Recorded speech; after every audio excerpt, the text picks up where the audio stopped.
Bueno, hay una anécdota muy graciosa, que se trata de que una jornada de División de Honor yo estaba un poco tocado, iba a hacer solo el relevo, y bueno, y me llamó mi entrenador el viernes, el día anterior, me llamó por la mañana. Oye, Alex, es que yo estaba empanado, estaba durmiendo. Me dice, oye, que necesitamos a alguien para martillo, le iba a decir a no sé quién, pero tú estás más grandote, vas a ver si haces algo, tira algo, no sé qué, tal, para el día siguiente. Sí, tal. Y seguí yo durmiendo. Luego por la noche digo, o sea, le he dicho que sí a martillo, me suena, es verdad, ¿no? Y al día siguiente, pues sí, que hago martillo, ¿no? Y voy para la cámara de llamadas, luego me viene un martillista, oye, ¿quién? ¿Hay un velocista? ¿Qué tal? Yo, sí, soy yo, tal.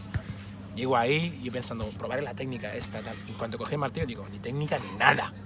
Y me estuvieron diciendo todo el día, sal por detrás, no salgas por delante. Llegué ahí al momento, tal, no sé qué. Tiré así, que no sé, bueno, cuando cogí el martillo dije, señores, esto es muy serio. Tiré tal 7 metros, ¡pam! Pisé por delante, nulo. Y hice mi primer nulo de mi vida en martillo. O sea, bueno, en todas mis categorías, mi primer nulo fue el martillo. Y entonces tuve que esperar otra vez para volver a tirar 7 y salir por detrás. Fue algo muy gracioso, la verdad.